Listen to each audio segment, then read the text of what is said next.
Here to help answer that question tonight is Dr. Robi Ludwig, psychotherapist, author, and host of the new YouTube series, The Pivot, with Dr. Robi Ludwig. Also with us, Joel Waldman, host of Surviving the Survivor podcast, which has gone deeply into this case. All right, thank you both for being here.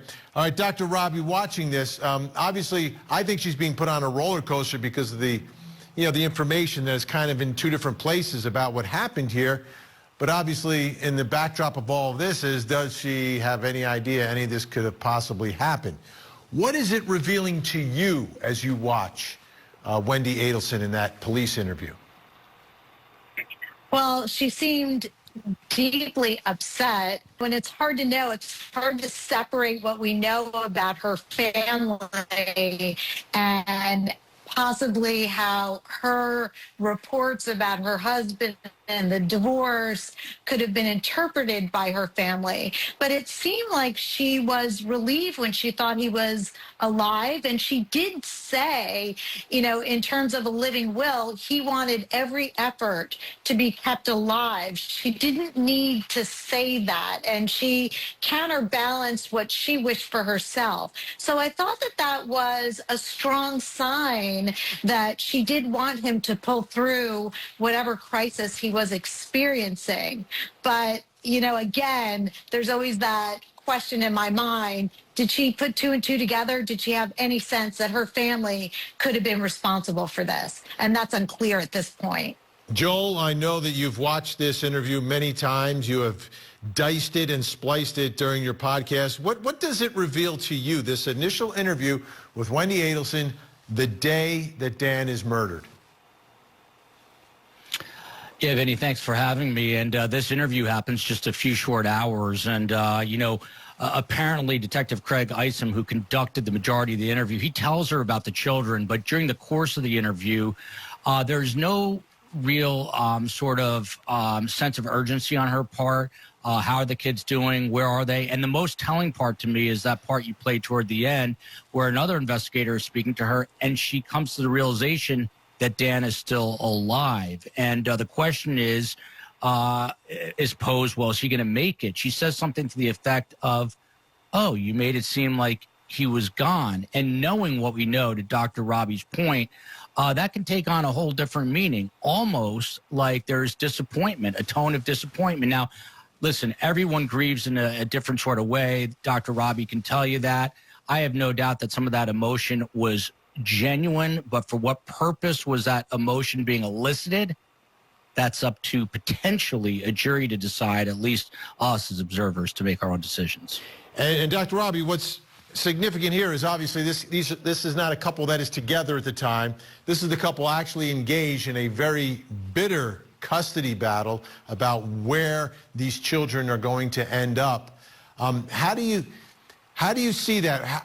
And you can take it beyond this couple, but just couples in general. You go through a divorce, but you are parents of children, so there's always that connection. How nasty can it get? And does that kind of go out the window in times of grief normally? Well, I think relationships with partners, and even if you're divorcing a partner and it's a heated divorce, there's still different kinds of connections. So you could really hate somebody and may wish that they're dead, but if you actually hear that they died, it is very possible that the part of you that initially loved them or shared children with them, has a very different set of feelings, may even feel guilty. So I understand the complexities of any kind of partner dynamic, even if there is a contentious divorce. It doesn't mean you hate all of the person or you would actually want them dead. Joel, what did you think of the information she volunteered there about driving close to the house that day? She was going down that street, but it was blocked off. Well, we've come to learn that there was a lot more about that wasn't really shared there, and that is the fact that, and I made this drive myself, Vinny, when I was up in Tallahassee. It's a very circuitous route. For her to drive by from where she was living is literally, more than a mile or so out of the way to go to this, to get a bottle of coincidentally bullet bourbon for the stock the bar party. But there's no way that if you have two kids, in my opinion, and I have three young children, she has two young kids. She doesn't really know what's going on with them that day. Something happens on her street. The police have it cordoned off. Your kids live there, albeit they're supposed to be in school or dropped off at school. Aren't you going to make an effort to find out exactly what happened? People just don't believe that story adds up. Why did she go by? Why did she have to see what was there on that particular day? A lot of it is very questionable, very suspect. But again, it could all be coincidence. We just don't know. All right, we're going to continue going through this video of the interview. Coming up next, why did Wendy mention her brother Charlie so quickly? Here to help answer the question, Dr. Robi Ludwig, psychotherapist, still with us. He's also the host of that new YouTube series, The Pivot. Also joining us, mitigation specialist and defense investigator who worked on this case for one of the defendants, Monica Jordan, is with us as well. All right, thank you both. Monica, what's your theory here on Wendy? This is like 20 minutes into an interview on the day of the murder of your ex-husband. You're telling investigators that, oh, yeah, my brother Charlie made a joke about hiring a hitman. Well, she unwittingly cracked the case within the first 15 minutes of the interview. Whether she knowingly or unknowingly, intentionally threw her brother to the wolves, she did it. And I just don't understand why she would provide this additional information when it was unnecessary. Yeah, that's the whole thing here, Dr. Robi. If it is in fact like a joke, she's just telling him a joke, or he's just telling her a joke, but she volunteers this. What are your theories here about what is going on in these first 15 minutes of this investigation? Well, there's truth in jest, right? That's why comedy's so funny. It kind of shows us an unconscious truth. So that's one thing.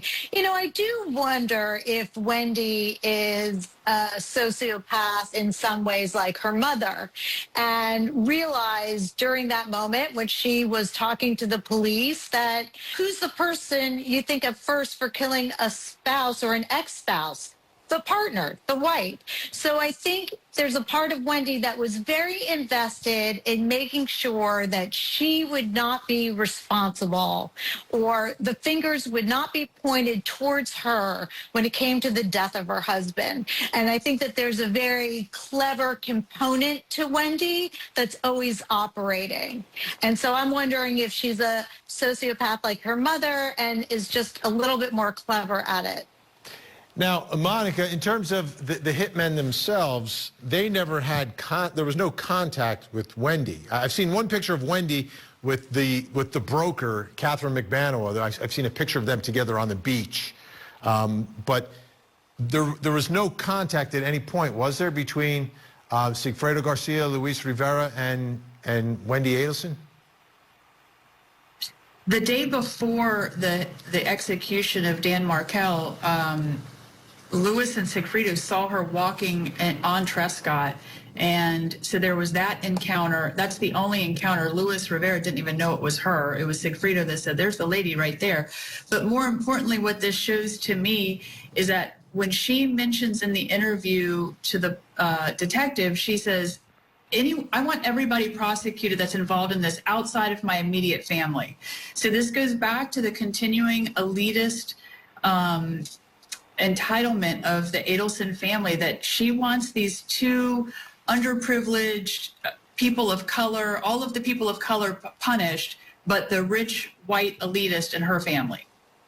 That is fascinating. And that's sort of the way that the prosecutions went in the case, right? It went from Luis Rivera, Sigfredo, Catherine McBanoa, then finally Charlie Adelson, and now finally Donna Adelson as she is getting ready. All right, Dr. Robi, thank you so much.